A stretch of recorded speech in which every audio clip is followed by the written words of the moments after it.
Chapter 1. Just Another Wednesday Morning. It was a fine spring morning. William Thacker was looking out of his window, thinking about life. Notting Hill, not a bad place to be, he thought. On weekdays, there was the market, selling fruit and vegetables from all over the world. At the weekend, even more people crowded into Portobello Road and the streets around it to buy expensive old furniture, paintings, and cheap clothes. Then there were the unusual shops, the cafes and restaurants. The streets were always busy, always full of people. But best of all, this was the place where most of his friends now lived. Notting Hill was like a small village in the middle of a big city. And in this London village, William Thacker had his home. His wife lived in another part of town. Well, she was his wife until 2 years earlier. Then she left him for a man who looked like Harrison Ford. So in the house with the blue front door, William, 28 years old and single, now lived a strange half-life with his Welsh lodger, Spike. "Hey, can you help me with an important decision?" Spike walked into the room. He was a tall, thin, pale man with dirty yellow hair and untidy clothes. "I'm going out with the great Janine tonight, and I want to wear the right t-shirt." "What have you got?" asked William, trying to show interest. Spike pulled on a t-shirt. On the front, an alien was swimming in a sea of blood above the words, "I love blood." "Well, there's this one.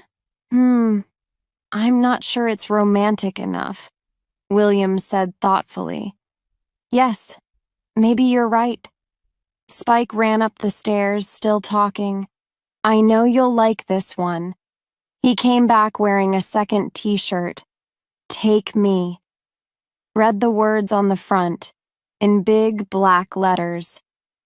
"Well," said William slowly, "will she think you're looking for true love? I'm not sure that she will."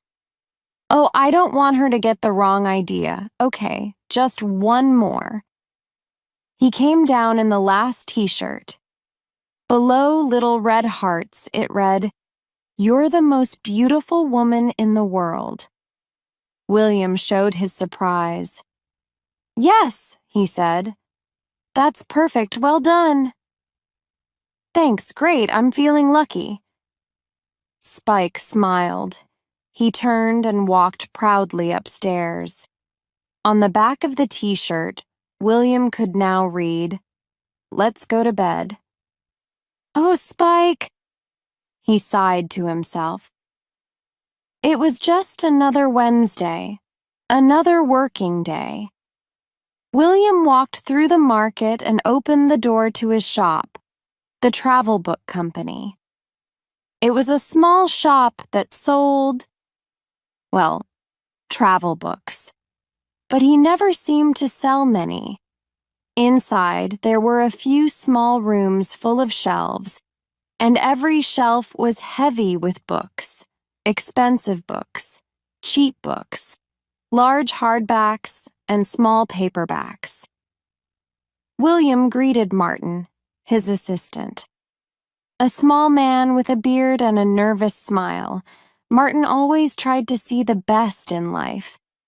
He liked to please people, but was not very good at selling. In fact, people often thought he was a little strange. William started looking at some papers on his desk. "Great, last week we made nothing. In fact, we lost L347 on those guidebooks to Turkey." "Oh dear. Never mind. Shall I go and get us some coffee? Make you feel better?" Martin asked, smiling. As he left for the cafe, a woman came into the shop. William looked up at her, looked down, thought for a minute, then looked up again. She was a beautiful young woman with long black hair, dressed simply in a black jacket and trousers. He was sure he knew her. Was it possible? Could it really be her? Yes, it was Anna Scott, the biggest film star in the world. To William, to most men, she was the most beautiful woman on earth. He tried to stay calm. "Can I help you?" She looked at him through her dark glasses. "No, thanks. I'll just look around." His eyes followed her as she went over to a shelf. She picked out a large, expensive guidebook full of color photographs. "That book's really not good. If you're thinking of buying it," he said, a little nervously. "Really?" "Yes, but this one is very good," he said, picking up one of the smaller books from his desk. "I think the writer really has been to Turkey." "Thanks, I'll think about it." She smiled. Suddenly, William noticed something on the small screen on his desk. "Just a minute, please," he said. He walked to the back of the shop towards a customer who was hiding between two lines of shelves. Excuse me, sir," he said to the man. "Yes?" "Bad news." "What?" "We've got a camera in this part of the shop." "So?" "So I saw you put that book down your trousers," William told him. "What book?" "The one down your trousers." "I haven't got a book down my trousers," replied the man. "Okay, listen.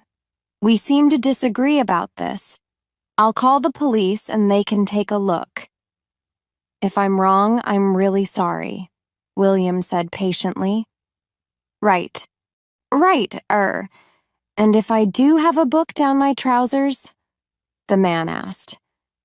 "Well, this is what I suggest. I'll go back to my desk. You take the Cadogan Guide to Bali from your trousers and put it back on the shelf. Or buy it." William walked back to his desk. On the screen, he watched as the book came out of the man's trousers. Then it was back on the shelf. The thief started walking slowly towards the door. William turned back to Anna. "Sorry about that." She smiled. "No, that's fine. I was thinking of stealing one too, but now I've changed my mind." She looked at the copies of the cheaper guidebook on his desk. "Signed by the writer?" "Yes," William said. "We couldn't stop him. If you can find an unsigned copy, you can probably sell it for a lot of money." The thief stopped next to Anna, looking at her with interest. "Can you sign this for me?" he asked, pulling a dirty piece of paper from his coat. Anna sighed. "What's your name?" she asked. "Rufus." She wrote on the piece of paper and gave it back to him. He tried to read her handwriting. "What does it say?" he asked. She pointed. "Well, that's my name. And there it says, 'Dear Rufus, I hope the police catch you next time.'" "Nice," he smiled. "Would you like my phone number?" "I don't think so," she replied. As the man left the shop, she turned to William. "I think I'll try this one." She gave him the large, expensive book and the money for it. "Oh, right. Maybe it isn't as bad as I thought," William said. "Probably quite good. And I'll give you this one free." He dropped the cheaper guidebook into the same bag. "Very useful for lighting fires or for making paper hats?" A sudden warm smile lit up her face. She looked carefully at this amusing young man with blue eyes and thick brown hair. "Thanks," she said, and left. Chapter 2. First kiss. Last kiss? William felt empty. That's it then. She's gone, and I'll probably never see her again, he thought to himself. Here's your coffee, Martin said brightly as he came back into the shop. Thanks. You won't believe who was in here a minute ago. Who? Somebody famous? Martin asked, excited. But William suddenly changed his mind. Oh, no, nobody. Perhaps one day a famous person will come in, said Martin, his eyes shining. I saw one of the Beatles once, Ringo Starr. Well, I think it was Ringo Starr, I'm not really sure. He was quite far away. He had long hair and a beard. So you think you saw Ringo, but perhaps you didn't. Yes, that's right. Maybe it was just a man with long hair and a beard. Yes, maybe. Not a very good story then, is it? Suggested William. He shook his head and finished his coffee. Right, another one? Yes, no, let's go crazy. I'll have an orange juice. 5 minutes later, William left the cafe and hurried back to the bookshop with the orange juice. But as he turned the corner, he walked straight into a woman. The orange juice ran down her shirt. I'm so sorry. He looked up at the woman's face. For the second time that day, it was Anna Scott. Oh, really, I'm sorry. Here. What are you doing? Anna shouted angrily, as William tried to clean her shirt with a paper towel. William jumped back. Nothing. Listen, I live across the street. You can wash at my house. No, thank you. I just need to call my driver. She turned away. I also have a phone. In 5 minutes, you can be clean and back on the street again. She turned and looked at him. Okay, what does across the street mean? How far is your house exactly? William pointed. It's just there. That's my house. The one with the blue door. She looked down at her shirt. Then she looked back up at him. Well, okay. They walked towards William's house. He opened the door. Come in. The house was in a terrible mess. William ran inside in front of her and kicked some shoes under the stairs. He threw away an old pizza and tried to hide some dirty plates. I'm afraid it's a bit untidy. Anna looked around. Her face showed nothing. Taking the bag of books from her, William pointed towards the stairs. The bathroom's up there and there's a phone on the desk in the room next to it. She took her other bags and walked upstairs. William ran around the ground floor, clearing the mess. Anna Scott is in my house, she's in my bathroom, and look at this place, I'll kill Spike, he thought. He heard Anna's feet on the stairs and looked up. She was wearing different clothes now, a black top and skirt. Without the dark glasses, her deep brown eyes shone. She looked wonderful. William stopped and stared. He tried to think of something to say. Tea. Would you like a cup of tea before you go? No, thanks. Coffee? No. Something cold? Orange juice? No, probably not. Water? Really, no. Something to eat and some fruit? No. Do you always say no to everything? Anna looked amused. No, I must go, she said. Thanks for your help. You're welcome. He wanted to say more, but he couldn't find the words. "And I'd like to say," he continued finally, "you're wonderful. It's my one chance to say it. When you've read that terrible book, you'll never visit my shop again." She looked pleased. "Thank you." William walked her to the front door. "Nice to meet you. Strange, but nice, E." Anna left, and he closed the door behind her. "Oh, no," he thought. "Strange, but nice. What was I thinking?" There was a knock on the door. It was Anna again. "Oh, hi. Did you forget something?" "I forgot my books," said Anna, stepping quickly inside the house. "Oh, right." William ran into the kitchen to get the bag. "Here they are."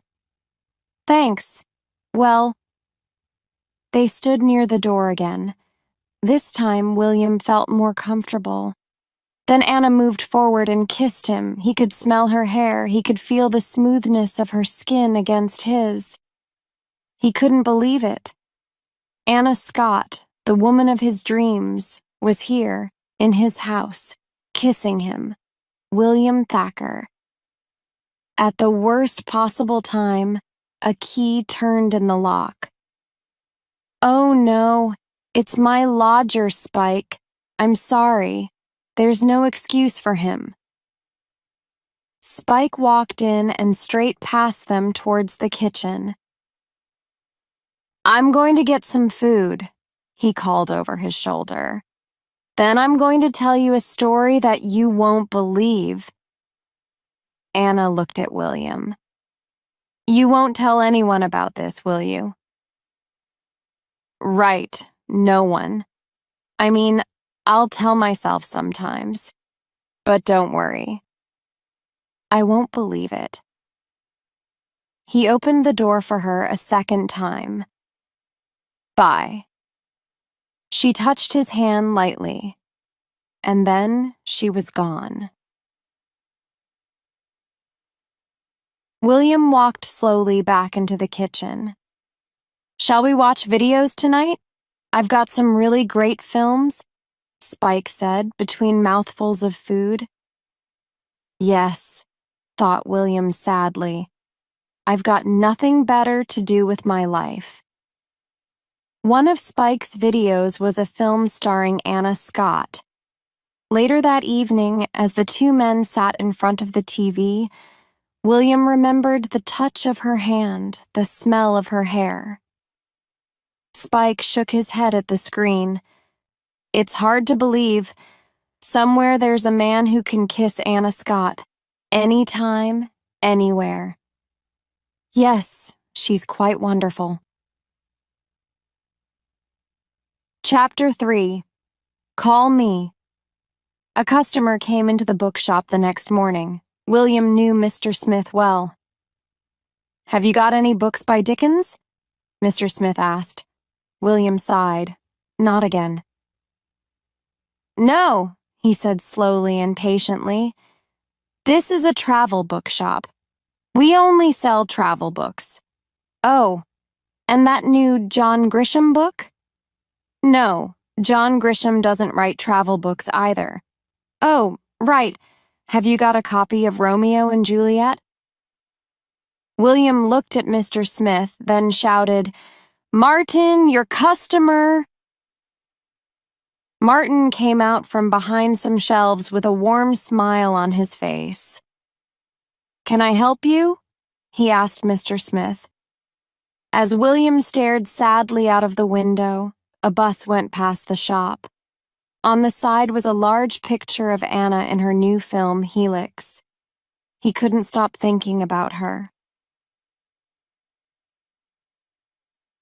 A few days later, William walked into his kitchen. "Hi, Spike." "Hi." Spike was never Britain's best-dressed man, but today his clothes were even stranger than usual. He was wearing William's scuba diving suit, with a pair of goggles on his head. Spike?" Why are you wearing my scuba diving suit? No clean clothes? There never will be if you don't wash them sometimes, William suggested. And I was looking around your room and I found this. Great, isn't it? I think I look good in it, eh?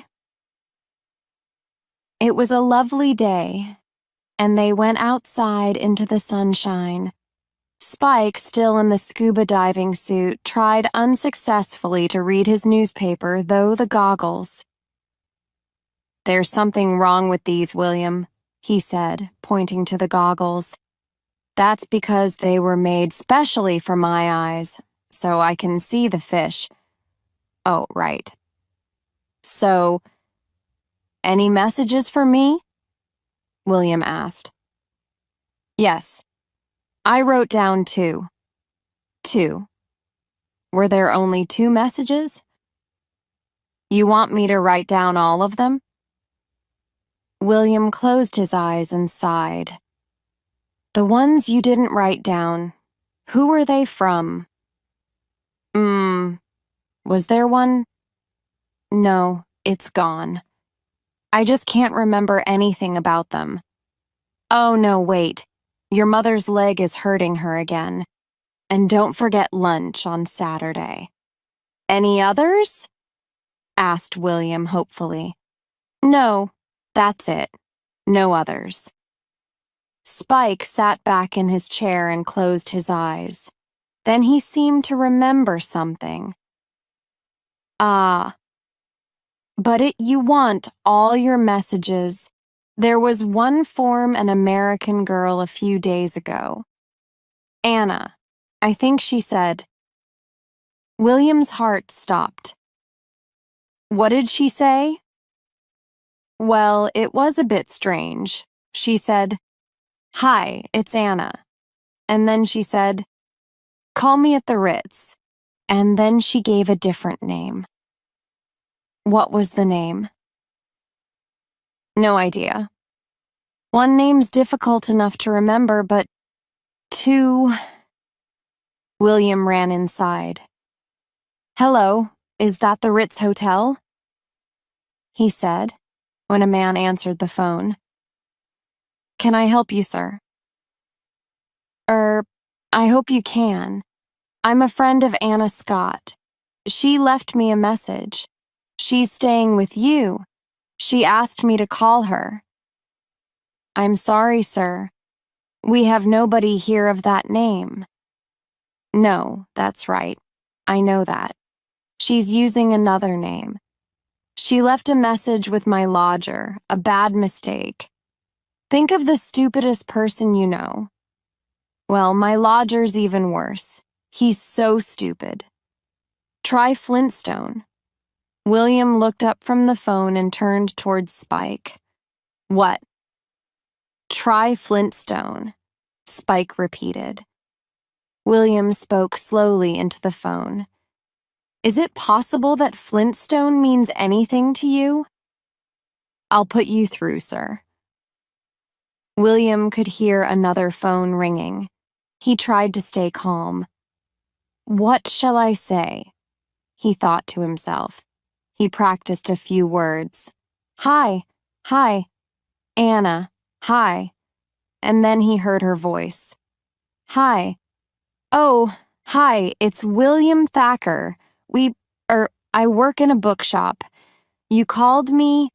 Well, yes, 3 days ago.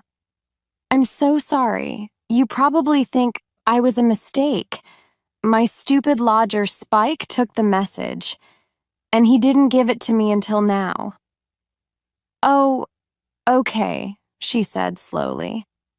Perhaps I could come to the Ritz for tea or something. Yes, but I'm a little busy today. She was silent for a minute. But let's try. 4 o'clock. Right.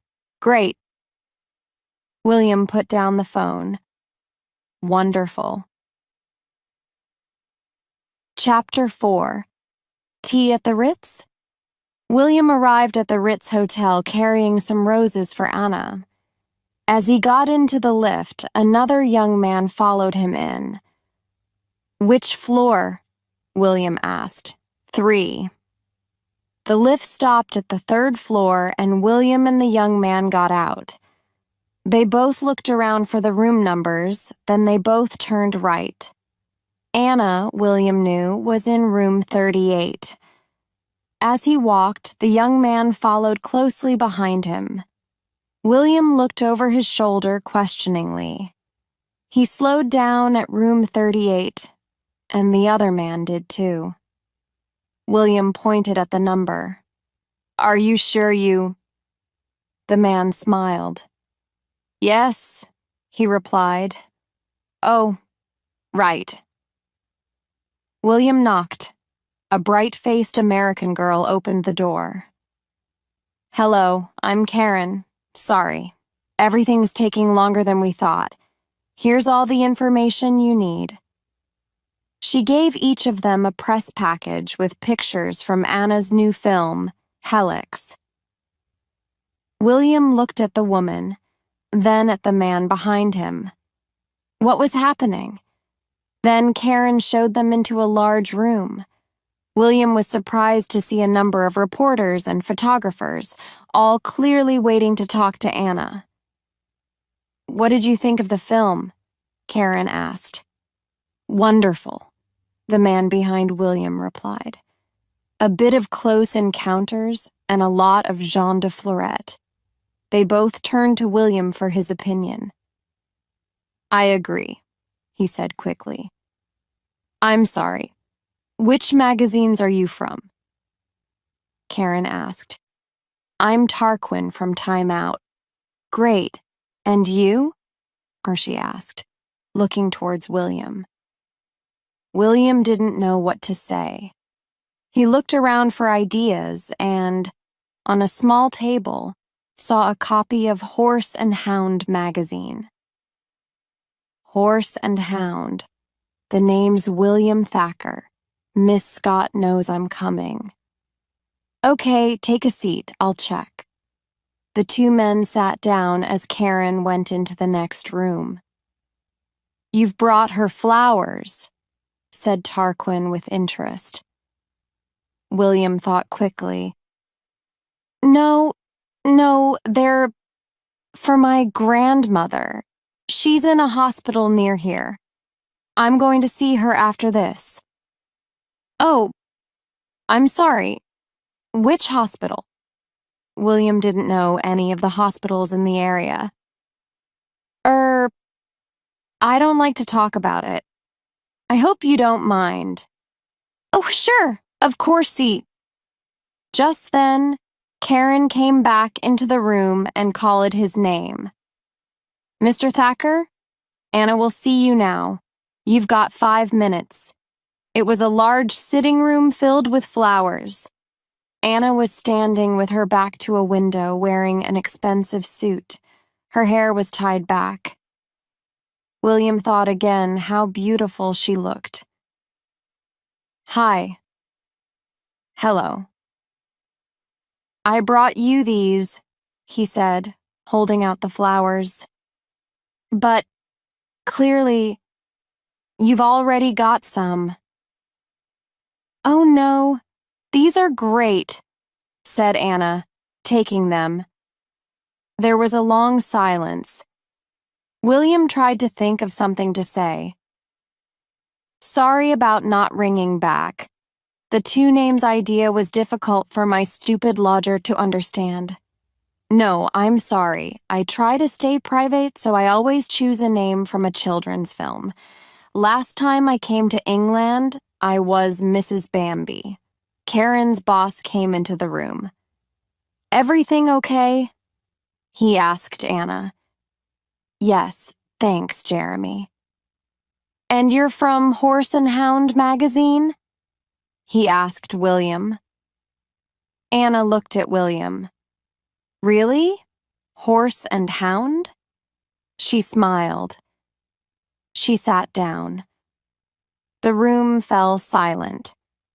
She and Jeremy were looking towards William, waiting. "Right," he said, taking a seat. I'll just start then? He tried to imagine being a reporter for Horse and Hound magazine. What did his readers want to know? Right. The film's excellent. But did you ever think of having more horses in it? He asked hesitantly. Jeremy looked at William and sighed. Well, started Anna, trying to be serious. We wanted more horses, but it was difficult. I mean, there aren't many horses on Mars. Yes, Mars, of course. Very difficult. Jeremy stared at William. Then he looked at Anna, but she seemed happy. He left the room. William put his head in his hands. I'm sorry. I arrived outside and they gave me this press package. I didn't know what to do. No, I'm sorry. They gave me a timetable for this and it ended at 4. Listen. I just want to say that I'm sorry for the other day. The kissing thing. I don't know why I did it.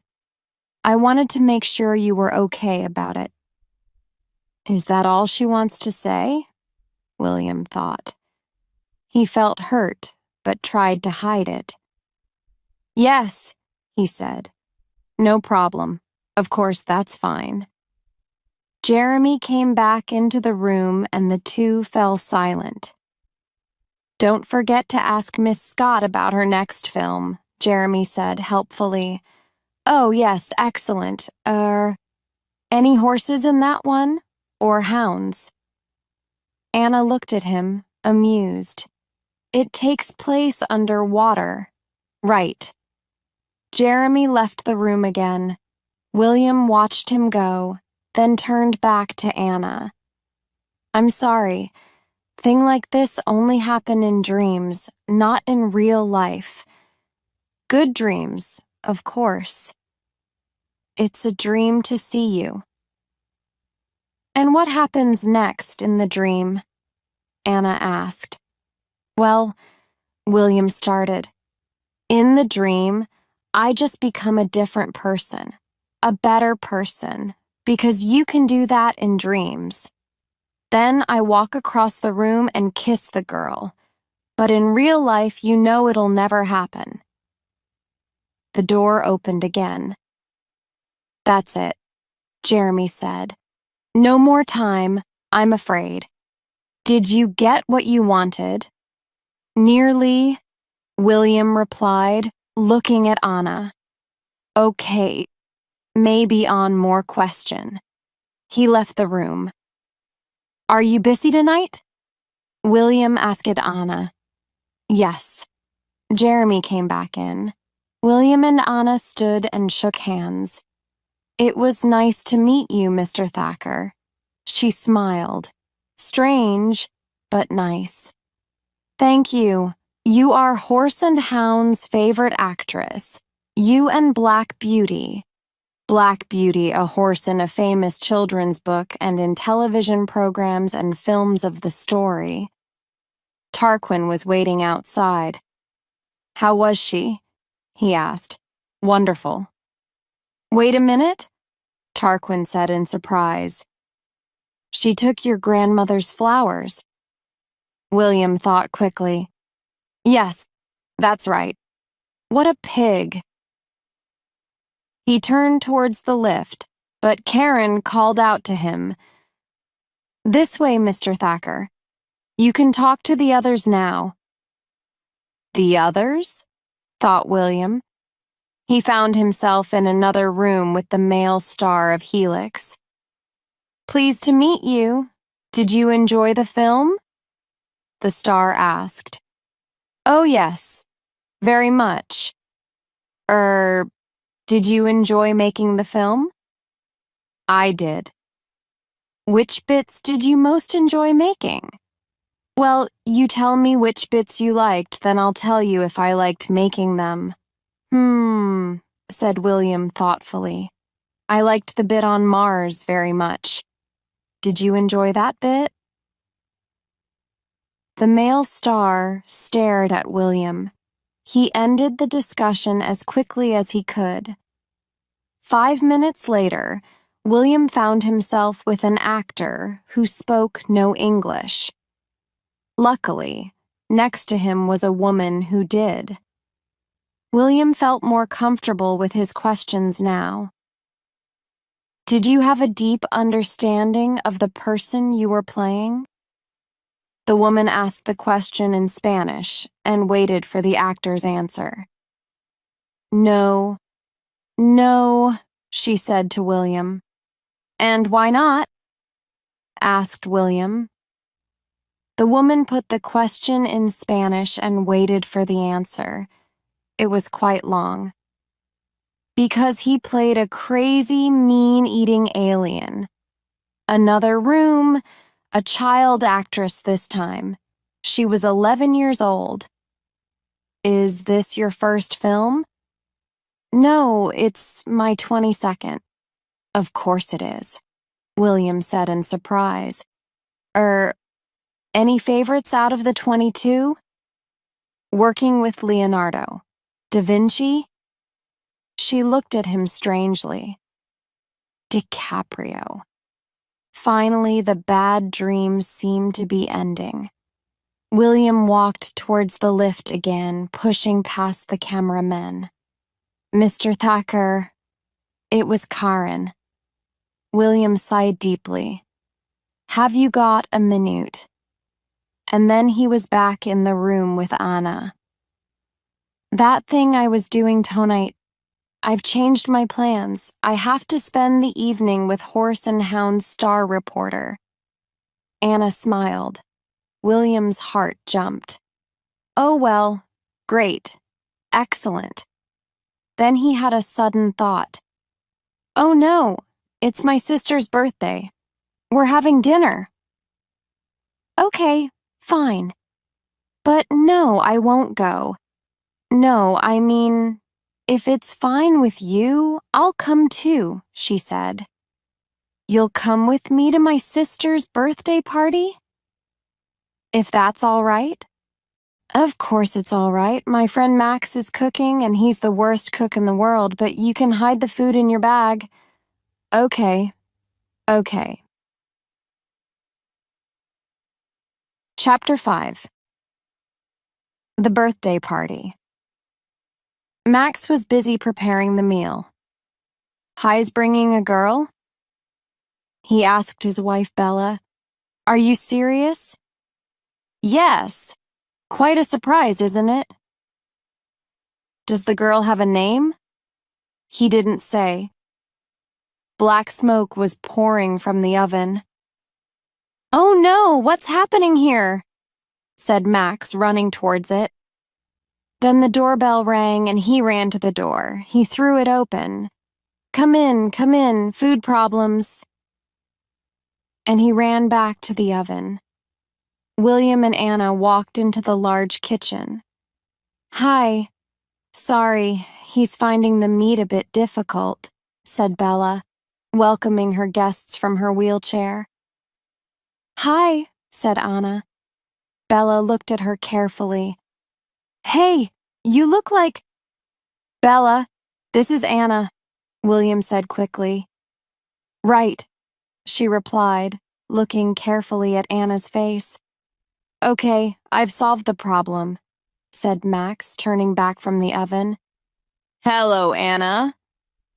He stopped in surprise as he saw her face. Have some wine. Thank you. The doorbell rang again, and Max went to the front door. Happy birthday. You look wonderful, he said, as Honey hurried in. Honey, a small young woman with a big smile and large ease, danced around happily, showing her new dress. Max followed her to the kitchen. Listen, he whispered. Your brother has brought this girl and… They reached the kitchen. Hi, everyone. Honey smiled to the others. Then she suddenly saw Anna. Oh, wow. William spoke quickly. Honey, this is Anna. Anna, this is Honey. She's my baby sister. Hi, said Anna with a smile. Oh, wow. This is one of those really important times in a person's life. I know I should be calm about it. But Anna, I love you. I think you're the most beautiful woman on earth. And I have honestly believed for some time that we could be best friends. What do you think? Anna looked surprised and amused, but pleased. Marry Will, Honey continued. He's really nice, and then we can be sisters. I'll think about it, Anna laughed. The doorbell rang again. That'll be Bernie, said Max, going to the door. A large man with a round, pleasant face walked in. Sorry I'm late, Max. I made a mess at work again, I'm afraid. Lost millions. Bernie, come in. This is Anna. Hello, Anna. Glad to meet you. He shook her hand, then turned to Honey. Happy birthday, Honey Bunny. Here you are. He gave her his present. It's a hat. You don't have to wear it. Max poured Bernie a drink. Then he and William went to prepare the table. Max took his drink and joined Anna. So tell me, Anna, what do you do? I'm an actress. Great. I'm a stockbroker. But I've done a little bit of theater in my time. Not as a job, of course. I always thought it was a difficult life acting. I mean, the money's terrible, isn't it? Anna agreed. It can be, Bernie continued. I know friends from university, clever people, and they earn very little. 7,000–8,000 pounds a year. What sort of acting do you do? Films, mainly. Oh, excellent. Well done. Bernie seemed more interested. How's the pay in films? The last film you made? What were you paid? $15 million. Bernie's face went bright red. Right, so that's quite good. Very good, really. Can I get you another drink? I think we're ready, called Max, walking towards the table. Anna looked around, then asked Bella, Could you tell me where It's just down there on the right, she said, pointing. I'll show you, offered Honey. Quickly. Talk very quickly. What are you doing here with Anna Scott?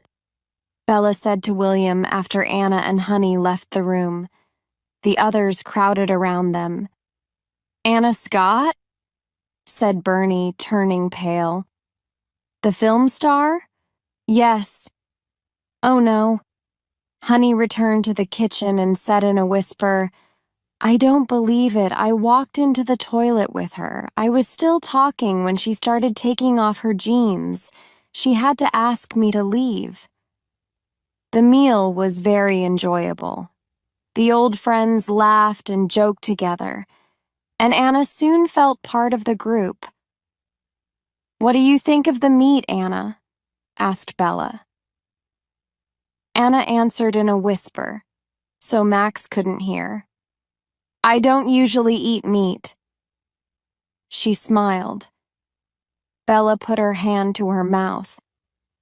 Oh no! She laughed. They moved into the sitting room for coffee. Anna, you have done so much, and we have clearly failed in life, Max said. That's not a bad thing. In fact, we should be proud of it. I'm going to give the last piece of cake to the person who has the saddest life. Max looked around. There was a short silence. Then William looked at Bernie. Bernie went first. Well, it's me, isn't it? I do a job that I don't understand.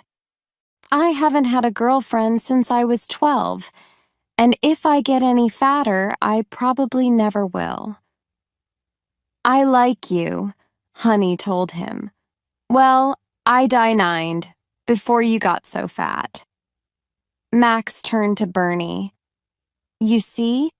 And you also earn a lot of money. Honey here earns almost nothing for working long hours in London's worst record shop. That's true, and I've got strange hair and funny googly eyes. I only seem to go out with men who are unkind, and no one will ever marry me. You see, Honey is terribly sad, said Max. But her best friend is Anna Scott, Bella added. That's true, Honey agreed. She needs me. What can I say? And her legs work, continued Bella. While I'm in this wheelchair, day and night. And even worse, I've given up smoking, my favorite thing, and the fact is, she said hesitantly, we can't have a baby. The room was completely silent now. Bella? Said William. No, it's not true, Bernie said sadly. That's life. We're lucky in lots of ways, but surely I get the cake, Bella asked. Max lightened the conversation. Well, I don't know. Look at William, very unsuccessful at work. A failed marriage. He was handsome, but is now losing his good looks. And it's clear that he'll never hear from Anna again. Not when she knows that he was called Floppy at school.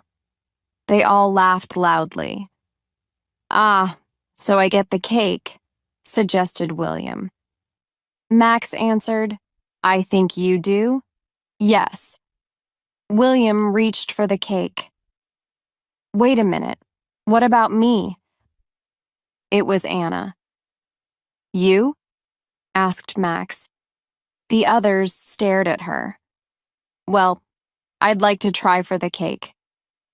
You'll have to prove it, William smiled. It's a lovely cake and I'm going to fight you for it. Well, I've worried about my weight since I was 19. So I've been hungry for 10 years. I've had a lot of not nice boyfriends and one of them hit me. And every time my heart's broken, the press write about it. Oh, and it costs me millions to look like this. Really, said Honey, looking closely at her face. Really. And one day, not long from now. The table was silent again. It was clear that Anna was speaking from the heart. My looks will go. They'll realize I can't act. And I'll become a sad, middle-aged woman who was famous for a few years, she continued sadly. They all looked at Anna in silence. Then Max broke the silence with a shout. No, nice try, beautiful, but you must think we're stupid. They all laughed. Useless, said William to Anna. You're not getting the cake. When it was time to leave, William and Anna stood up. That was a great evening, Anna said to Max. Thank you so much for coming, he replied warmly. And I have to say that I love your tie, Max. It was blue with red telephone boxes on it. Now I know you're lying. Anna turned to Bella. Lovely to meet you. And you. It's a pity you don't eat meat. But don't worry, I won't tell Max. Bella looked at her husband with a smile. What? Oh, no. Good night, honey, said Anna. I'm so sorry about the toilet thing. I meant to leave, but I just... Listen, ring me if you need to go shopping with someone. I know lots of nice, cheap places. Of course, money isn't really... Nice to meet you. Honey gave her a kiss. You too. I'll come to you for help with all my clothes. Love your work, said Bernie, smiling nervously. As the front door closed behind them, William and Anna heard the others scream with excitement. "Sorry," William said. "They always do that when I leave the house, Jer. Floppy!" She laughed. He looked at her. "It's my hair. It was always falling across my face. Why is Bella in a wheelchair?" "It was an accident, about 18 months ago." There was pain in William's eyes at the memory. "And the baby thing, is that a result of the accident?" "I'm not sure. I don't think they've tried for children before." They walked in silence, a comfortable silence. It was a lovely night. "Would you like to come? My house is just..." William asked hesitantly. She smiled and shook her head. "It's too difficult." "Okay, that's fine." "Are you busy tomorrow?" she asked. "I thought you were leaving." "I was." They were walking along a street with trees on one side. "What's in there?" asked Anna, pointing to the trees. "A garden. All these squares have gardens in the middle for the people around them. They're like little villages." "Let's go in." "Ah, no. They're private. They're only for the people who live here." "And you always follow the rules?" she asked. She seemed very interested in his answer. "Me? Oh no, not me. I do what I want." In fact, William was the kind of person who always followed rules, but he started to climb the locked metal gate. He fell back. Oh dear. He tried again, and again he fell. "It's more difficult than it looks, Anna." "Stand back," Anna replied, starting to climb. She was over the gate in a second. "Your turn, Floppy." At last, with great difficulty, William succeeded in climbing over. He jumped down inside the garden. "What's in this garden that's so good?" Then, in the silence of the garden, under the trees, she reached out and kissed him. This time, it was a real kiss. "Nice garden," he said in surprise. As they walked around on the grass, they came to a wooden seat. She read the words on it. "June loved this garden. Joseph always sat here with her." The dates below it read, June Weatherby, 1917-1992. "You see, some people do spend all their lives together," Anna said quietly. William looked deeply into her eyes. He spoke softly. "Yes, they do." Chapter 6, Room Service. The following evening, William was getting ready to go out. As usual, he was late. "Spike, have you seen my glasses?" "No, I'm afraid not," Spike answered, his eyes on the TV. "Oh no, where are they? This happens every time I go to the cinema. Usually there are glasses everywhere, but when I really need them, they disappear. It's one of life's little jokes." William ran upstairs, then came down again. "Right, I've gotta go," he called to Spike. "Thanks very much for your help." "You're welcome. Did you find them?" "No." As the door closed behind William, Spike moved on the sofa. Was he sitting on something? He reached down and pulled out William's glasses. At the cinema, William looked a little strange as he sat next to Anna, beautiful Anna, in his scuba diving goggles. After the film, they decided to go for a meal in a Japanese restaurant. "So who left who?" Anna asked. "She left me," replied William. "Why?" She finally saw what I was really like. Oh, that's not good. They could hear loud conversation from a table just around the corner from theirs. No, no, no, I'll take Anna Scott, said a man's voice. William and Anna listened carefully. A second man disagreed. I didn't like her last film. I fell asleep 10 minutes after it started. The first man spoke again. I don't really mind what the films are like, I just like watching her. No, she's not my type. I prefer the other one. The one who gets excited every time you take her out for a cup of coffee. Anna looked at William. Meg Ryan, she mouthed silently. You know, said the first voice again. Some girls don't let you near them, but Anna isn't like that. You know she wants it. She's the same as all actresses. Someone you can just... Anna's smile disappeared.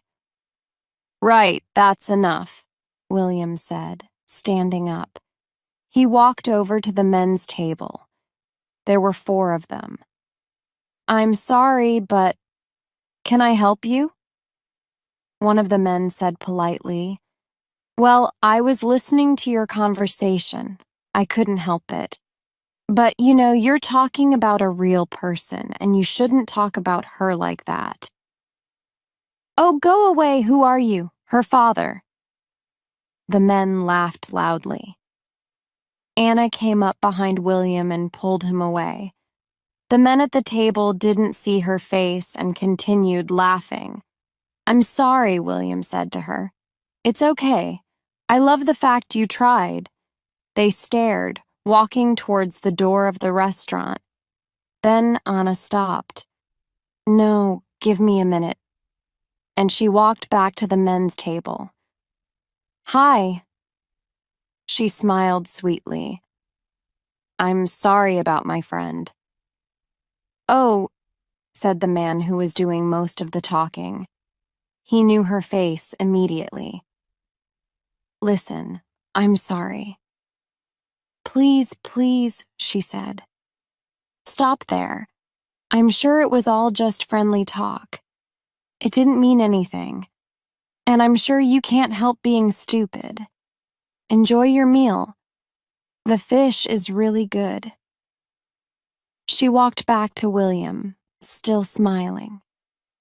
The men sat in silence, their mouths hanging open.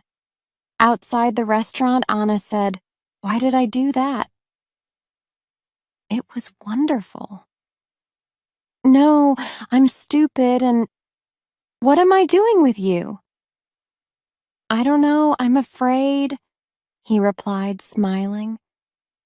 I don't know either, she said softly. They arrived at the front door of the Ritz. Do you want to come up? She asked quietly. There seem to be lots of reasons why I shouldn't. There are lots of reasons, but do you want to come up? His look said yes. Give me 5 minutes.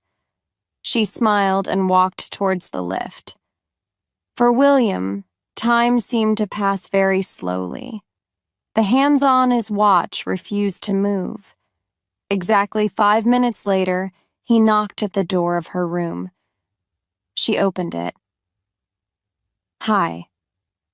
Something seemed to be wrong. Hi, said William, kissing her. It's wonderful to be able to do that. Anna's eyes were wide and there was a very serious look on her face. You have to go, she whispered. Why? My boyfriend. I thought he was in America, but in fact, he's in the next room. Your boyfriend? William couldn't believe it. Who is it? The man was standing in the doorway.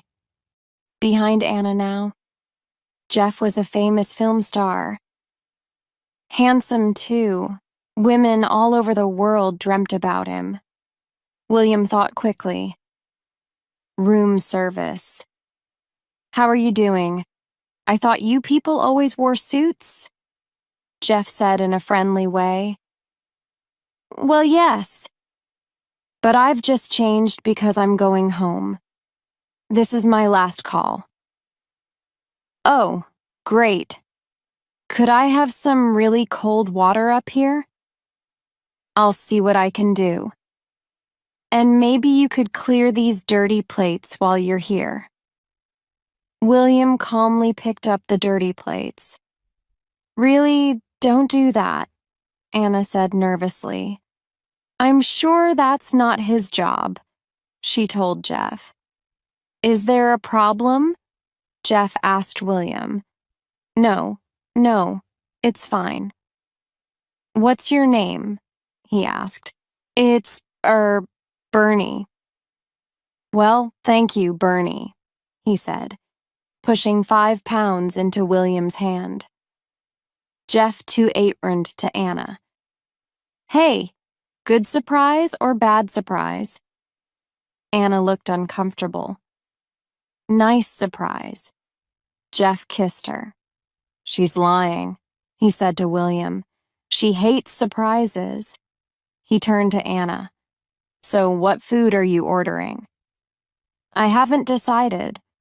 Well, don't order too much. I don't want people saying, there goes that famous actor with the big fat girlfriend. Jeff laughed, leaving the room. William looked at Anna. I think I should leave. This is all very strange. I didn't realize... I'm so sorry. I don't know what to say. I think goodbye is probably the right word. William walked downstairs and out into the lonely night. His heart ached. Chapter 7. Alone. Again. William looked out of the window of his house, lost in his thoughts. Talk to me, William. This is me, Spiky. Tell me what's wrong. William never usually spoke about his feelings, but this time he needed to talk to someone, even if it had to be Spike. Well, okay, there's a girl, he began hesitantly. Uh-huh, a girl. I thought so. Speak, friend. She's someone who can never be mine. I've been close to her, but I can never be as close again. And I really miss her. Spike looked thoughtful. Yes, that's a problem. I missed a girl at Swansea Station once. I got the time wrong. I left 5 minutes before the train arrived. He laughed. Thanks, William sighed.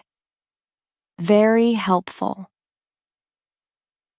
That night, William ate with his friends at Tony's restaurant. They were the only people there, as usual. They often ate there because Tony was an old friend.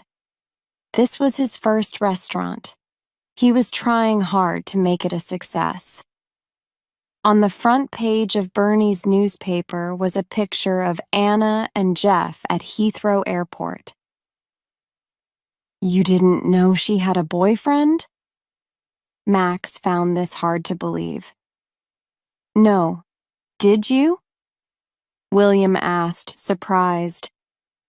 The looks on their faces showed that everyone knew. You all knew? My life is destroyed because I don't read Hello Magazine? Anna's a big star, she's world famous, and you're just an ordinary person. It's unimaginable. But don't worry, I have the answer to your problems. Everyone looked at Max with interest. Her name is Tessa, and she works in our office. She's a bit strange, but she's very clever, and her kisses are unbelievable. Bella put her head on the side and looked at him. Well, that's what people tell me, he finished quickly. So a few days later, the friends sat together again at the dinner table in Max and Bella's kitchen. William was worried. The doorbell rang. As Max answered the door, the others could hear the visitor's loud, excited voice. I got lost. I didn't know where I was. Everything around here has the word Kensington in it. Kensington Park Road, Kensington Gardens, Kensington Park Gardens. Max introduced the visitor as they came into the kitchen. Tessa, this is Bella, my wife. Oh, you're in a wheelchair, said Tessa brightly. That's right. And this is William, Max continued. Hello, William. Max has told me everything about you, she laughed. Has he? Replied William nervously. Some wine, Tessa? Max offered. Oh, yes, please. Let's get drunk, Willie. William looked even more worried. A few weeks after Tessa's visit, Max and Bella had another dinner party. This time they invited a woman called Kezia to meet William. She was pale and thin, and she sat nervously at the table. Meet Kezia? Max asked, reaching for her plate. No, thank you. I only eat fruit. Max and Bella looked at her and then at William. Only fruit? William asked. I believe that fruit and vegetables have feelings, so cooking hurts them. I only eat things that have fallen from the tree. Then they're already dead, Kezia explained. Right. Very interesting. So these potatoes were murdered? Yes. Murdered. Poor potatoes. Terrible, agreed William. Oh, when will this evening end? He thought to himself. So Tessa and Keziah came and went. Neither was a success, but Max didn't give up. A month later, Rosie sat at the table with William, Bella, and Max. Rosie seemed very nice. She was pretty and well-dressed, and there was nothing unusual about her. She seemed intelligent and friendly. To his surprise, William even liked her. Great coffee, she said. Thank you. I'm sorry about the meat, Max said. Don't be sorry. I thought it was really interesting. Interesting means terrible, she replied. They all laughed. Maybe we'll meet again sometime, she said to William as she was leaving. Yes, that sounds great. Well, asked Bella when they were alone. She's perfect, William replied. But Bella looked at him carefully. William spoke quietly. I think you've forgotten. It's difficult to find someone you love, someone who will also love you. The chances are very small. Look at me. Except for the American, I've only loved 2 girls in my life, and both times it ended badly. That's not fair, Max said. No, really. One of them left our marriage more quickly than you can say Indiana Jones. The other, he said, looking at Bella, married my best friend. But she still loves you. Bella smiled at him. Yes, as a sister loves a brother. Well, I never wanted you in any other way. They all laughed. I mean, I loved you. You were terribly funny, but when you kiss my ears... William spoke quickly. And 30 years from now, I'm still going to be alone. Do you want to stay the night? Bella asked. Why not? At home, there's just a crazy Welshman waiting for me.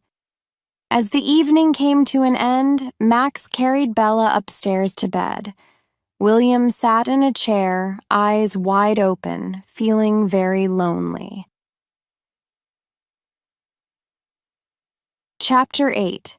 Behind the Blue Door. The following morning, William walked home. He thought about Max and Bella and how much in love they were, and he thought about his own life. What was he doing? Where was he going? He arrived home and got ready for work. As he was looking in the mirror, the doorbell rang. Who's that at this time of day? He thought. Probably the postman. He went downstairs to answer it. He opened the door, and his heart jumped. It wasn't the postman. It was a beautiful woman in dark glasses. Unbelievable. "Can I come in?" Anna asked. "Come in." Her hair was a mess and she looked tired and unhappy. But to William, she looked wonderful. He took her into the kitchen and Anna poured out her story. "The photos were taken years ago," Anna explained. "I was poor. It happens a lot." "That's not an excuse, I know, but it's worse than that. While one man was taking photos, another man was filming me. I didn't know anything about that. Now it looks like a dirty sex film, and, well, they've sold the pictures, and they're everywhere." Anna looked ready to cry. William shook his head. "And now I don't know where to go," Anna continued. "There are crowds of reporters outside the hotel. I just need to get away from them." "This is the place," William said calmly. "Thank you," she said quietly. "I'm only in London for 2 days, but the British press are so... It's the worst place to be." She was very unhappy. "They're terrible pictures. They make me look like... Don't think about it. Now, would you like tea? A bath?" "Oh yes, a bath." 5 minutes later, Spike came in though the front door, looking excitedly at the pictures of Anna in his newspaper. "Wow, look at that, wonderful," he said to himself as he walked upstairs. He opened the bathroom door, still reading. He went over to the toilet without taking his eyes off the newspaper. "Are you Spike?" a voice said from behind him. Spike looked up, then turned his head slowly. He couldn't believe his eyes. There, in the bath, was Anna Scott. He quickly left the bathroom, calmed himself down, then opened the door again. Anna saw his face come slowly round the door, his mouth hanging open. "Hi," she said, smiling. "I just wanted to be sure." Spike backed out and closed the door again. "Oh, thank you," he whispered, closing his eyes. After her bath, Anna looked calmer. "I'm really sorry about last time," she said to William in the sitting room. "Jeff just flew in. I thought we were finished." "No, that's fine. I don't often get the chance to clear away the dirty plates of a Hollywood star. I enjoyed it very much. How is he?" "I don't know. One day I couldn't remember any of the reasons that I loved him. And how are you? And love?" "Well, there's a question, without an interesting answer." "I have thought about you," she said, looking into his eyes. "Oh, no. William's heart ached. It was too painful. He didn't want her to continue, but she did. But there's a problem. When I try to be with someone ordinary, it never works." "Of course, I completely understand. Thank you for telling me that." William felt uncomfortable and changed the subject. Is that the film you're doing? He asked, pointing to some papers in her hand. Yes. We start filming in Los Angeles on Tuesday. Would you like me to help you learn your lines? Will you? She looked pleased. It's all talk, talk, talk. What's the story about? I'm a difficult but clever young officer who, in about 20 minutes, will save the world. Well done, you. William found the language of the film almost impossible to understand, but he read the other parts for Anna, and she practiced her lines. They had great fun. As the day passed, Anna seemed to forget about her problems. So what do you think of the film? She asked when they stopped. Exciting. It's not Jane Austen or Henry James, but it is exciting. You think I should do Henry James? I'm sure you'd be great in Henry James, but, this writer's quite good too. Yes, she said. Nobody in the Wings of the Dove says, tell the Pentagon we need Black Star cover. And I think that's a pity. Anna smiled her widest smile. He really was helping. Later that evening, they sat down to eat. I can't believe you have that picture on the wall, she said, looking at a cheap copy of Chagall painting. You like Chagall? He asked. I do. That's how love should feel, a big dark blue sky with a fish falling from it. Yes, happiness isn't happiness without a fish falling from the sky. Spike brought pizzas to the table. Right. For the Queen of Notting Hill, Carnival Calypso, hot chicken and fruit, and a little more chicken. Great, said Anna, looking at her plate. Spike, did I tell you that Anna doesn't eat meat? Well, I've got some vegetable soup from last week. If I take off the skin, it'll be perfect. After the meal, Spike left to meet his friends in the pub. William and Anna were alone, at last. You've got big feet, Anna said. Yes, I've always had them. You know what they say about men with big feet? No, what's that? Big feet. She stopped and looked him in the eye. Big shoes. They both laughed, comfortably. A little later, they discussed Anna's film work. When I make films, she told him, I don't take my clothes off. Well, not all of them. That's the agreement. And they have to discuss it with me if they want to use another person's body in my place. Another person's body? What do you mean? Well, if they want me to show my bottom, I refuse. Another actor has to do it. And do you choose a better bottom than yours? Of course, that's really important. She laughed. What a job, said William. What do those people put on their passports? Profession, Mel Gibson's bottom. Mel uses his own bottom, Anna said, taking another mouthful of ice cream. It's great. The ice cream of Mel Gibson's bottom? Both. They had a wonderful evening, but of course it had to end. William walked with Anna up to the bedroom.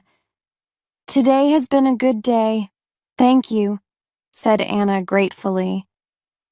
They stopped outside the bedroom door. Well, thank you. Time for bed. And the sofa bed for me. Right. She kissed him sweetly. Then she went into the bedroom and closed the door. William walked slowly downstairs for a lonely nigh on the sofa bed. He couldn't sleep. He lay there with his eyes wide open. Will she come? He waited and hoped, but nothing happened. Then, suddenly, he heard a sound on the stairs. William waited nervously. "Hello?" he said into the darkness. A bearded face looked into the room. "Hello? Have you got a minute?" "Spike?"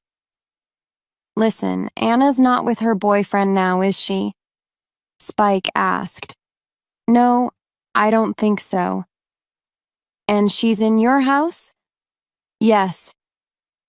"And you like her?" "Yes." "And she likes you?"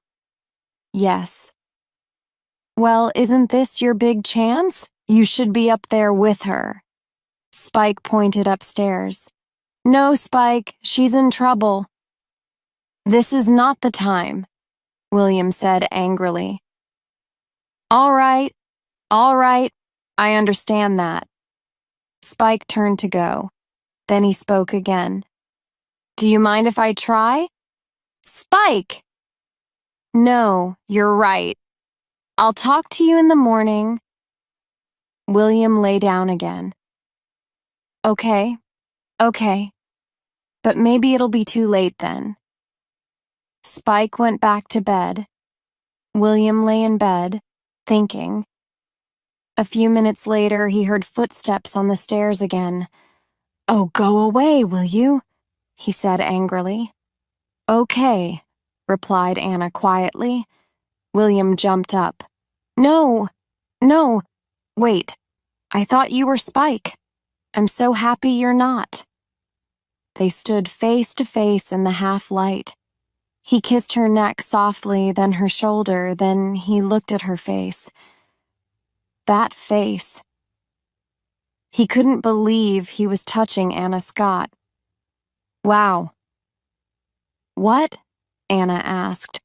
"Oh, nothing." And he kissed her deeply. The next morning, they lay in bed together. "It's wonderful and strange that I, William Thacker, can look at your naked body." "You and every other person in this country," she replied. "Oh, yes. Sorry." Rita Hayworth always said, "They go to bed with Gilda and they wake up with me." "Do you feel that?" she asked. "Who was Gilda?" "Her most famous part. Men went to bed with the dream and woke up with the reality. Do you feel that way with me?" "You're lovelier this morning than you have ever been," he replied. Anna smiled. "Oh." Then she jumped out of bed. "I'll be back. Don't go away." 10 minutes later, Anna returned with breakfast. Breakfast in bed. She smiled warmly. She sat on the bed and asked hesitantly, "Can I stay a bit longer?" William looked at her. "Stay forever," he said softly. "Oh, I forgot the sugar." Just then, the doorbell rang. "You get the door, I'll get the sugar," she said, leaving the room. William sighed. He pulled on his underpants and went downstairs. "Okay, I'm coming," he shouted. He opened the door and was suddenly caught in the light of lots of cameras. The street was full of reporters, shouting. He quickly shut the door again. Jesus Christ. "What is it?" Anna called. "Don't ask," replied William, his voice shaking. "William, what is it?" Anna thought he was joking. She went to the door, opened it, and looked outside. "Oh no!" she cried, throwing the door shut. She turned to William. "And they got a photo of you dressed like that?" "Undressed like this." "Yes." Spike walked into the kitchen, naked except for a pair of dirty gray underpants. "Good morning, my lovely ones," he greeted them, giving William a big smile. Anna was on the phone. "They're outside. Hundreds of them. Yes, I know. Just get me out of here. She put the phone down and walked angrily upstairs. Don't go outside, Spica, said William. Really, it's not a good idea. Why not? Just don't. William followed Anna upstairs. Spike thought for a minute. Then he opened the front door. The air was filled with people shouting, cameras and lights. Wow, thought Spike, standing there in his gray underpants. He liked this. He turned to offer the photographers the best view of his naked body. When he closed the door, he looked at himself in the mirror. Not bad, not at all bad. Well-chosen underpants. Girls love gray. William was upstairs, standing in the bedroom doorway. How are you doing? He asked. How do you think I'm doing? Anna shouted. I don't know what happened. Well, I do, and she said, throwing her things into a bag. Your stupid friend decided to make some money, so he talked to some reporters. Spike? No, that's not true, William answered. Really? Reporters from every British newspaper are outside your house. They all woke up this morning and thought, I know where that Anna Scott is. She's in the house with the blue front door in Notting Hill. And then you go out half naked. Unbelievable. Spike put his head around the door. And I went out in my underpants, too. Get out, Spike, William said. Listen, Anna, I'm so sorry. I came here to you for protection from these people. And now things are even worse than before. What will everyone think? I mean, I've got a boyfriend, she shouted. Have you? Asked William quietly. Well, everyone thinks I have, and now there'll be pictures of you in every paper from here to Timbuktu. I know, but just let's stay calm. You can stay calm. Everything's fine for you. Everyone will say, well done, you. You slept with a film star. We've seen the pictures. William looked hurt. That is so unfair, he said seriously. You can use it for your business. Buy a boring book from the man who slept with Anna Scott. She pushed past him and out of the room. Stop. Please, calm down. Have a cup of tea. But she refused to listen. I don't want a stupid cup of tea. I want to go home, she shouted, running downstairs. William followed her. The doorbell rang. It's a big car, Spike called down from the upstairs window. It looks like your driver, Anna. Anna was a little calmer now, but as cold as ice. Tell Spike to buy you an expensive meal, or a holiday, she said to William. I'm sure he has the money now. That's not true. Spike's not like that. And wait a minute, this is all crazy. Can't we laugh about it? Terrible things happen in the world. Compared to them, this is nothing. Spike came downstairs. He's going to tell you about people without food in Africa, he said to Anna. Well, it's true, said William, and we don't have to go as far as that. My best friend had an accident and is in a wheelchair for the rest of her life. Anna's face softened. Okay, you're right, of course. But I've had this problem for 10 years, and you've only had it for 10 minutes. You can't imagine what it's like. I mean, tomorrow all this will be yesterday's news. You don't understand, do you? She looked at him. They keep these photos. Every time someone writes about me, these photos will be in the papers. Newspapers last forever. I'll be sorry about this forever. The color left William's face. He realized now that this was the end. Right, fine. I won't be sorry if it's all right with you. I'll always be glad you came. But you're right. You should go. She looked at him sadly, and then the doorbell rang again. Keeping her head down, Anna ran outside. There were shouts from the crowd of reporters and photographers, and then she was gone. William turned to Spike. Was it you? He asked. Well, Spike said slowly, it's possible that I told 1 or 2 people in the pub. William sighed. Right. Chapter 9. New Hope. Summer ended, and autumn leaves began to fall. William continued with his life, but he couldn't escape a feeling of emptiness. Every day was the same. He lived through that winter in a dream. Nothing seemed important. And then it was spring. We've got something for you, said Honey, coming into the bookshop. Spike stood behind her in the doorway. You'll love me for the rest of your life. What is it? Asked William, interested. The phone number of Anna Scott's office in London and the one in New York. You can ring her. You think about her all the time. No, you can ring her. William knew Honey was trying to help. He tried to look pleased.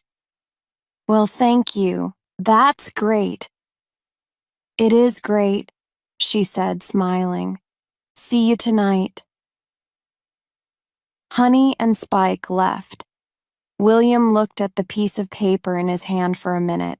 Then, with a sigh, he threw it away. That evening, the friends met again at Tony's restaurant. Tony's dream was at an end. His restaurant was closing. Bella spoke for them all. Exactly a year ago, this man here started the finest restaurant in London. The friends all laughed and shouted, but sadly, no one ever came to eat here. Just a very small problem, said Tony, smiling. Bella continued.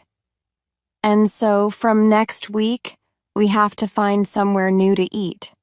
It's a sad time. Tony smiled again, but the smile couldn't hide his unhappiness. But I just want to say one more thing, Tony. Don't think there's something wrong with you. We can't always understand the reasons why things happen. Some things succeed and others fail. Nobody knows why. Some of us get lucky and some of us lose our jobs, Bernie finished. No, said Bella in surprise. Yes, it's true, Bernie replied with a sigh. They're changing everything and there's no place for me. Well, you know I was no good. So we go down together, said Tony, lifting his glass to Bernie. To Bernie, the worst stockbroker in the world. They all laughed and drank. I've got something to say too, said Honey, standing up. I've decided to get married. They all looked surprised. I've found myself a nice, strange-looking man. I know he'll make me happy for the rest of my life. Wait a minute, said William. I'm your brother, and I don't know anything about this. Is it someone we know? Asked Max. Bernie looked hopeful. Yes. I'll tell you when the time is right, she replied.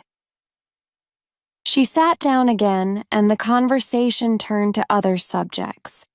While the others were talking, Honey whispered softly to Spike. Spike? It's you. Me? He looked surprised. Yes? What do you think? Well, yes, great. He smiled. Are there any other important things that anyone wants to say? Max asked. Yes, William said seriously. I want to say that I'm sorry. I'm really sorry for the way I've been for the last 6 months. I have, as you know, been a little unhappy. A little unhappy?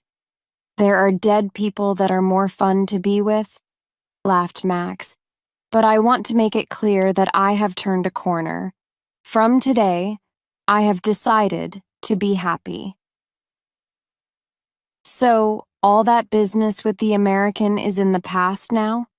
Max asked. I believe it is. William smiled. You don't think about her all the time?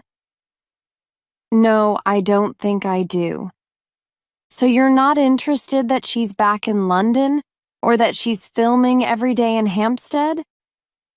Max showed him a newspaper with a picture of Anna on the front page. William sighed. Oh, no.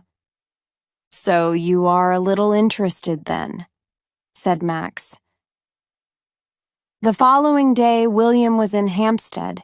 He found the place where they were filming. Can I help you? Asked a guard. I'm looking for Anna Scott. Does she know you're coming? No. No, she doesn't. I'm afraid I can't let you in. Oh, right. I mean, she's friend, but you can't let you in, repeated the guard, turning away. Behind the guard, William saw Anna walking across the grass. She looked beautiful in a long dress and with her hair piled on top of her head. There were people all around her, ready to help her. Suddenly, Anna looked up and saw William. Her face showed surprise. William smiled nervously. And then she walked towards him, followed by the crowd of people. This is very, she started hesitantly. I only found out you were here yesterday. I wanted to ring, but I didn't think you... Anna continued. Anna, we have to go. They're ready. It was one of the film people. Listen, William. It's not going well, and it's our last day. Yes, right. You're clearly very busy. But wait, there are things to say. Okay, William said. You could drink tea. There's lots of tea. She smiled at him as she was taken away.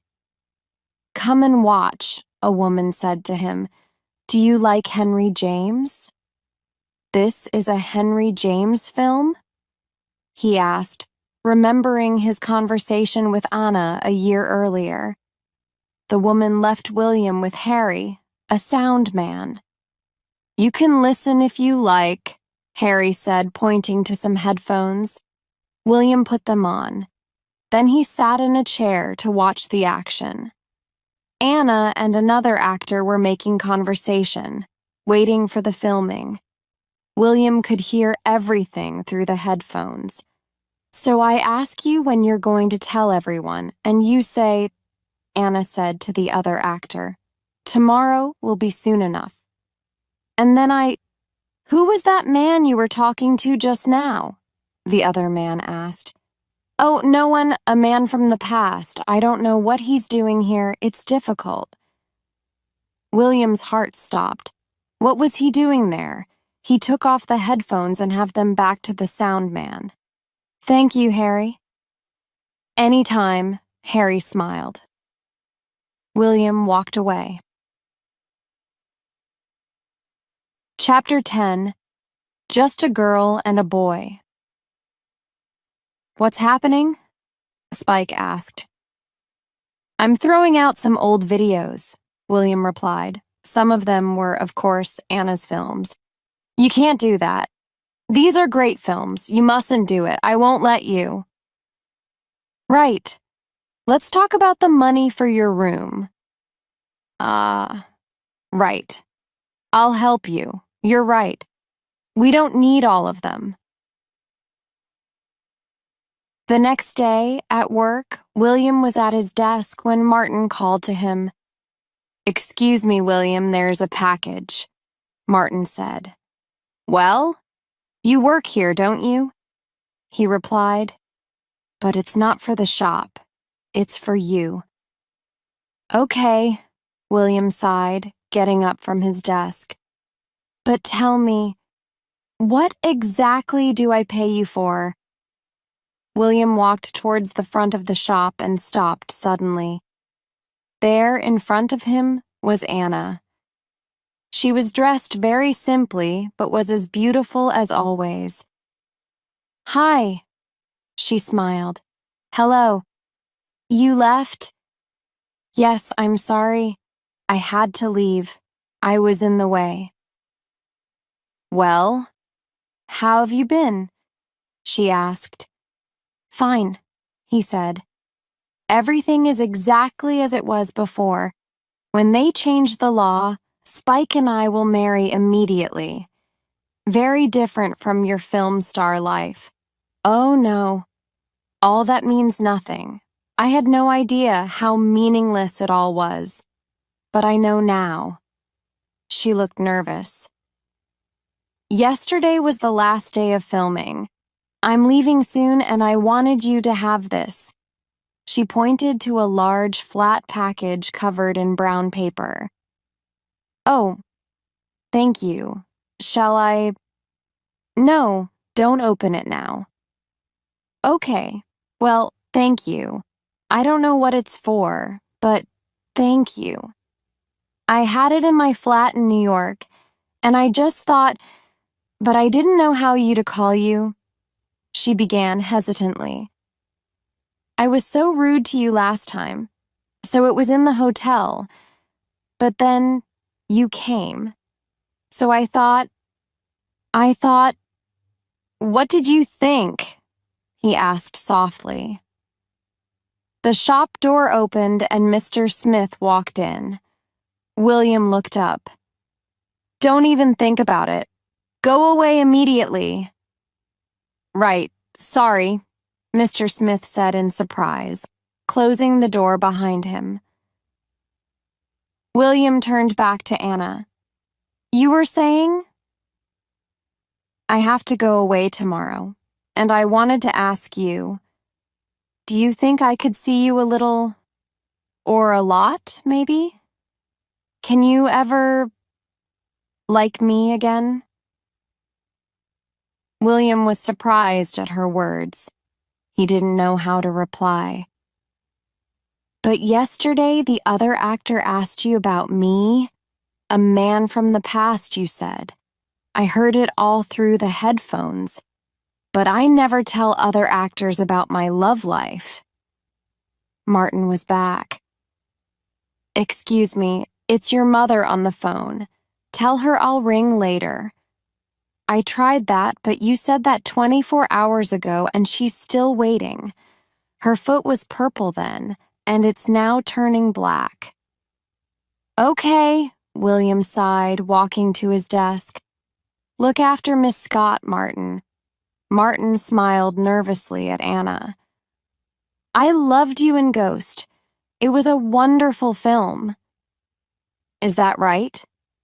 she said, surprised. "Yes." "What's Patrick Swayze like in real life?" "I'm afraid I don't know him very well." "Oh? Wasn't he friendly when you were making the film?" "Well, I'm sure he was friendly.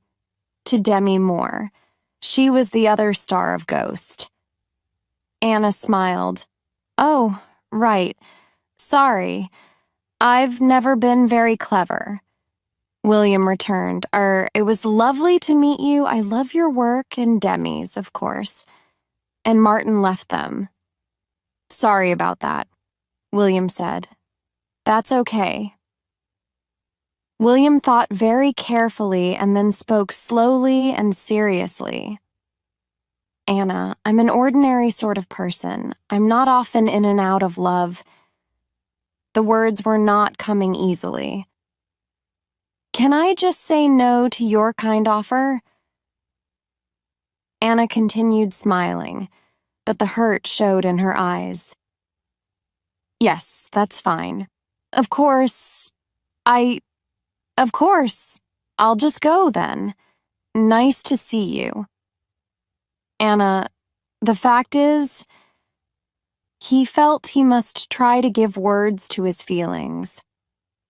With you, I'm in real danger. My heart will never get better if it's broken again, and I know that will happen. There are too many pictures of you everywhere, too many films. You'll continue with your life, and I'll be finished. I see, Anna said softly. That really is a real no, isn't it? I live in Notting Hill. You live in Beverly Hills. Everyone in the world knows who you are. My mother doesn't always remember my name. Okay, fine, I understand. There seemed nothing more to say, but Anna tried one last time. It's not real.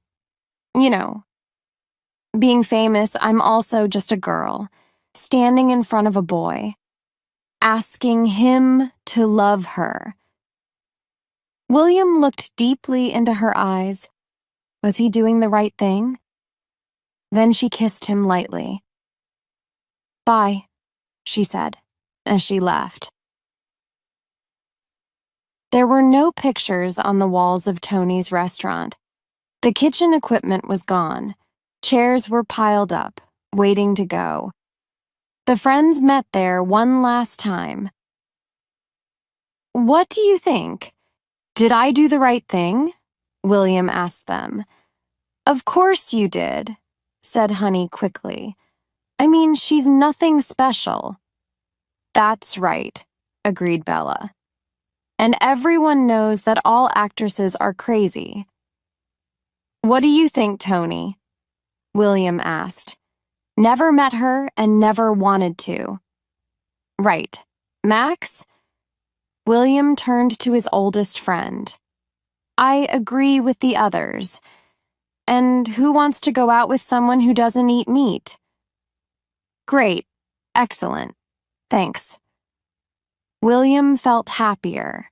His decision was the right one. Then Spike arrived. I was called and I came. What's the problem? He asked. William has just refused Anna Scott, Honey told him. What? Are you crazy? Spike shouted at William. Bella was looking carefully at the painting next to William's chair. That isn't the real Chagall painting, is it? She asked him. Yes. I think it is. Bella's eyes widened. And she really wanted to go out with you? Bernie asked. Well, yes. That's nice. What? Asked William. Well, it's nice when someone wants to go out with you, replied Bernie a little sadly. It was quite sweet, really, said William, remembering. I mean, I know as an actress she can say lines very well, but she said, and these were her words, I'm just a girl, standing in front of a boy, asking him to love her. The room went very quiet.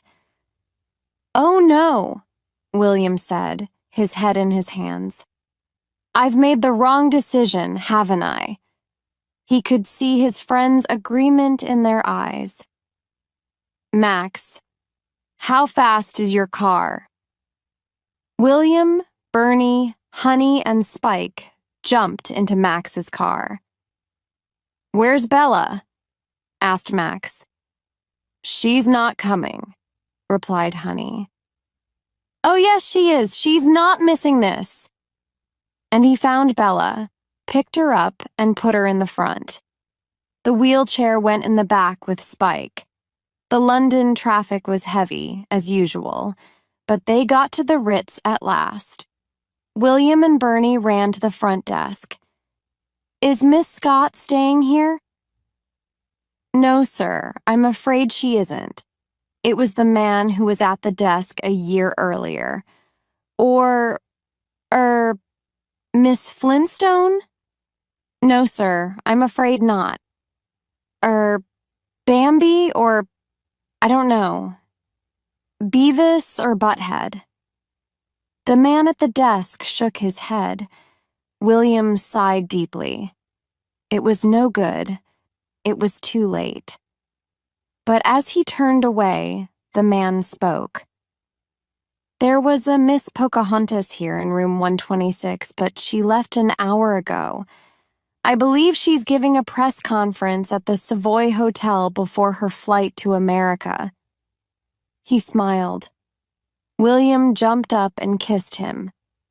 Thank you, he shouted. Bernie, in his excitement, kissed the man too. Back in the car, they drove as fast as possible to the Savoy Hotel. But the traffic was moving slowly, and at one crossroads, they came to a complete stop. Time passed, and they all got more and more nervous. Spike jumped out of the car. I'll get us through, he shouted, shutting the door. And then he was in the middle of the road, stopping cars and buses and making a path for Max's car. Go! Go! Go! He shouted. I love you, laughed Honey out of the window as the car shot off towards the Savoy. Excuse me, where's the press conference? William asked the man at the desk. Can I see your press card? William quickly showed him a card. That's a video club card, sir. Yes, I write for the club's magazine. I'm sorry, sir. Bella arrived at the front desk, pushed by Honey. He's with me, she said. And you are? Writing about the best London hotels for people in wheelchairs, she said, smiling. The man looked at her for a minute and then sighed. It's in the Lancaster room. I'm afraid you're very late. Run, Honey shouted to William. The Lancaster room was crowded with reporters and photographers. At the front sat Anna behind a long table looking a little sad. Jeremy from the film company was next to her. Yes. You, Dominic, said Jeremy, pointing to a reporter. How much longer are you staying in Britain, Miss Scott? No time at all. I fly out tonight, answered Anna. And that's why we have to stop soon, said Jeremy. Any last questions? A number of hands went up and he pointed to one. You've decided not make another film for a year. Is this because there's talk about Jeff and another famous actress? No, she replied simply. Do you believe the stories? It's really not my business now, but I will say this. Stories about Jeff and women are usually true. She smiled. The next question came from a reporter standing next to William. Last time you were here, there were photos of you and a young Englishman. So what was that about? He was just a friend. And I think we're still friends, she said slowly. William's heart was jumping. Could he speak? Could he say what he wanted to say? And then his hand was up and Jeremy was pointing at him. Yes. Miss Scott, is there any chance of you and this young man being more than friends? Anna looked up at the questioner. She saw that it was William. I thought so, but no, I was told not, she said quietly. And if this man... William started. Jeremy spoke. No, it's just one question each. No, let him, Anna said. She turned back William. What were you saying? William continued. If this person... His name was Thacker, said one of the reporters helpfully. Thank you, William smiled. If this Mr. Thacker gets down on his knees and asks you to think again, what then? Max, Bella, Bernie and Honey all waited, open-mouthed, for her answer. I think my answer will be yes. Her smile lit up the room. That's excellent news. The readers of Horse and Hound will be very happy. Anna turned to Jeremy and whispered something. Dominic, would you like to ask your question again? Said Jeremy, pointing to the reporter. Yes, Miss Scott, how long are you planning to stay in Britain? Anna looked at William questioningly. He returned her look, smiled, and mouthed the word, yes. For a very long time, smiled Anna. Suddenly, the reporters realized what was happening. They crowded round William, asking him questions. Photographers took pictures. Max and Bella kissed. Bernie kissed a woman standing next to him. Everyone was smiling and laughing. Spike arrived at last, red-faced from running. What happened? He asked Honey. She put her arms around him and held him tightly. It was good, Spike. It was so good. How did it all end? This love story between the biggest film star in the world and an ordinary bookseller from Notting Hill? Well, it is too early to say. But the signs are good. The wedding was a quiet one, with family and close friends. Tony made a wonderful cake. Max danced wildly around the dance floor, looking like James Bond in his white dinner jacket. Honey's legs didn't reach the floor as she danced in Spike's arms, and Martin stood at the side, smiling nervously. Everyone had a good time. Soon after the wedding, William went with Anna to the opening night of her Henry James film. As they stepped out of the car in front of the cinema, people screamed with excitement. Photographers pushed forward to get the best picture for the next day's newspaper. To William, all this was new and strange, but Anna held his hand tightly and guided him through the crowds. We leave the happy lovers on a sunny day a year later, in a garden in Notting Hill. All around them are scenes of life and love. Children are playing, watched by their mothers. One is holding her new baby. An older woman walks past with her husband. They are smiling and talking softly. On a simple wooden seat, William sits reading. Anna is lying next to him, looking out over the gardens. She looks calm and happy. From time to time, her hand moves slowly over the baby growing inside her.